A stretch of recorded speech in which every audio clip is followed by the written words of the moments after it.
Hello කොහමද? ඔයාලා හැමෝම හොඳින් කියලා හිතනවා. අද අපි ඉන්නේ ටිකක් වෙනස් විදිහේ තැනක. අද අපි ඉන්නේ එක්සත් අරාබිය රාජ්‍යයේ මේ වැලිකට පුපුරන කාන්තාරයක් මැද තමයි අද අපි ඉන්නේ. අපි අද ඔයාලට වෙනස් විදිහේ තැනක් පෙන්වන්න යන්නේ. අපිත් එක්ක එකතු වෙලා ඉන්න. ඔය විශ්වාස කරනවද මේ වැලිකට පුපුරන තරම් රස්නේ තියෙන මේ කාන්තාරයේ මැද හිතට හරිම සුවයක් දැනෙන, හරිම ලස්සන කොළපාට නිල්දිය පොකුණක් වගේ තැනක් මේ රාජ්‍යයේ මවලා තියෙනවා කියලා කිව්වොත් ඔබ විශ්වාස කරනවා. ඔව් ඒක ඇත්තක්. අපි ඒ ගැන ඔබට විස්තර කියනවා. ඒකට කියන්නේ හේතුව තමයි අපි ලස්සන රටවල් වල ඉපදිච්ච මිනිස්සු, අපි ලස්සන දේවල් විඳ මිනිස්සු, ස්වභාව සෞන්දර්ය විඳ මිනිස්සු. හැබැයි මේ වගේ රටකට ආවම හරිම දුලබ දෙයක් මේ රටේ පාලකයන් විසින් ලස්සන සුන්දර තැන් මවලා තියෙනවා මිනිස්සුන්ට ස්වභාව සෞන්දර්ය විඳින්න පුළුවන් තරම්. ඉතින් ඒකේ අගේ ඔබට කියන්න අපි මේ ගැන විස්තර ඔබට කියන්නම් අපිත් එක්ක රැඳිලා ඉන්න. මේ ගමන ඉතා පහසු අධිවේගී මාර්ග වගේම අපිට පොඩ්ඩක් කාන්තාරයේ මැද දුෂ්කර මාර්ගයකට කාන්තාරය ඇතුළට ගියාන් පස්සේ තමයි ඇත්තටම අපි මේ කතා කරන ලස්සන ස්ථානය හම්බ වෙන්නේ. ඉතින් අද අපි මේ කතා කරන ස්ථානය හරියටම පිහිටලා තියෙන්නේ ඩුබායි රාජ්‍යයේ අල් කොද්රා කාන්තාරය මැද තමයි අපි මේ කතා කරන ස්ථානය පිහිටලා තියෙන්නේ. මෙතනට එන්න හරියටම ඩුබායි රාජ්‍යයේ ඉඳලා කිලෝමීටර් 60ක් පමණ කාන්තාරය මැදින් අපි පෙන්වුවා වගේ හරිම දුෂ්කර සමහරලාට ඉතාමත් හොඳ මාර්ග තියෙන හුඟක් තැන් පහු කරගෙන තමයි මේ ස්ථානයට එන්න ඕනේ.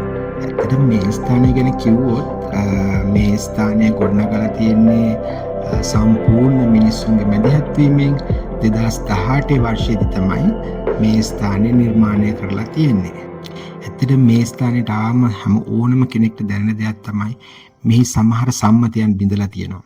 ඒ කියන්නේ කෘත්‍රිමව ස්වභාවික පරිසරයක් නිර්මාණය කරපු කොච්චර ලස්සනට නිර්මාණය කරපු තැනක්ද කියලා ඇවිල්ලා මේ ස්ථානයට එන ඕනම කෙනෙක්ට දැනෙන හැඟීමක් ඒක.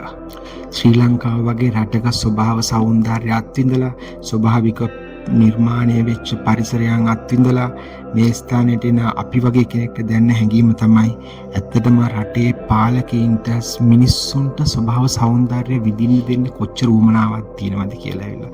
මොකද මේවා හරිම කෘත්‍රිමව නිර්මාණය කරත් මිනිස්සුන්ගේ හිතට හරිම ස්වභාව සෞන්දර්යය ඒ විදිහටම විඳින්න පුළුවන් විදිහට නිර්මාණය කරපු අති අලංකාර ස්ථානයක් මේ ස්ථානය.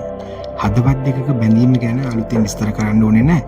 ඉතින් මෙතන ඇත්තටම හදවත් කියලා ගත්තොත් පරිසරය සහ මනුස්ස ජීවිතය එකට බැඳලා තියෙන තැනක් විදිහට ගන්නත් අපිට පුළුවන්. ඇත්තටම අපේ රටේ සමහරලාට ගහකොළ පරිසරයේ වටිනාකමක් දන්නේ නැති පිරිස් ගස්කොළන් විනාශ කරලා කාන්තාර හදන්න උත්සාහ කරද්දී මේ රටේ පාලකයන් කාන්තාර හරිම ලස්සන ස්වභාව සෞන්දර්ය පිරුණු ගස්කොළ කුරුල්ලොන් සත්තු පිරිච්ච ස්වභාවික පරිසරයන් බවට නිර්මාණය කරන ලස්සන දැක්කම ඇත්තට අපිට නම් දැනෙන්නේ හරිම දුකක් සමහර වෙලාවට. ඇත්තටම මේක නිකම් පින්තූර ගන්න S2 දෙයක් විඳිනවට වඩා මේ ස්ථානය ඇත්තටම හදවතින් විඳින්න පුළුවන් තැනක්. ඒ තරමට මිනිස්සුන්ගේ හිතට පරිසරය කියන දේ කොච්චර ළඟයිද කියලා දැනෙන්න නිර්මාණය කරපු ස්ථානයක් තමයි ඩුබායි ලව් ලේක් කියලා අපි මේ දැන් ඔබට පෙන්වන ස්ථානය.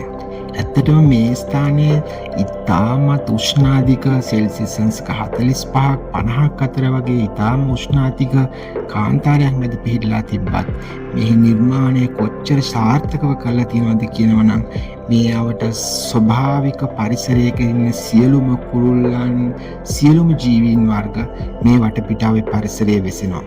ඔබ විශ්වාස කරනවද මේක 100%ක්ම ස්වභාවික පරිසරය හා සමානව හැම දෙයක්ම මේ පරිසරයේ කෘත්‍රිමව නිර්මාණය කරලා තියෙනවා. මේ ස්ථානයේ වලට දකින්න පුළුවන් විශේෂම ලක්ෂණය තමයි මේ ස්ථානයේ නිර්මාණය කරලා තියෙන්නේ හදවත් දෙකක්.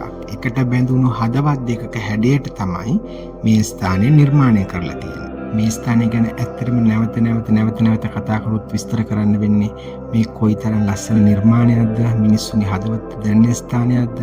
මේ ස්ථානයට මිනිස්සු ඇවිල්ලා හරිම දුෂ්කර මාර්ගයක් ගෙවාගෙන ආවත් මෙතෙන්ට ආවම දැන් මේ හැඟීමත් එක්ක සෑහෙන වෙලාවක් මේ ස්ථානය ගත කරලා මේ ස්වභාව සෞන්දර්යය විඳලා තමයි මිනිස්සු ආපහු යන්නේ.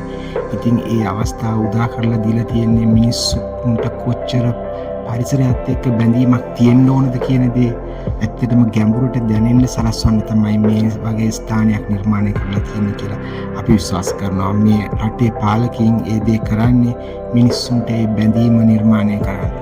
ඉතින් ස්වභාව සෞන්දර්ය පිරුණු රටවල් වල ඉපදිච්ච අපිට, ඒ වගේ හැදුණු වැඩුණු අපිට මේ හැඟීම හරීම බරට දැනෙනවා. ඉතින් ඔබ හිතලා බලන්න අපේ වගේ රටක කොයි තරම් ලස්සන දේවල්, පිරිච්ච දේවල්, පිරුණු දේවල්, කොච්චර දේවල් අපේ වගේ රටක තියෙනවද? හැබැයි අපි ඒ වගේ විඳින්නේ හදවතට ලං කරගන්නේ කොච්චර අල්ප ප්‍රමාණයක්ද කියලා හිතලා බලන්න. අපි ආයිමත් ලස්සන වීඩියෝකින් හම්බෙමු. මේ වගේම වෙනස් විදිහේ දෙයක්, වෙනස් විදිහේ කෝණයකින් බලලා අපි ඔබට අරන් එන්නම්. එතෙක් අපිත් එක්ක රැඳිලා ඉන්න. සුබ දවස්.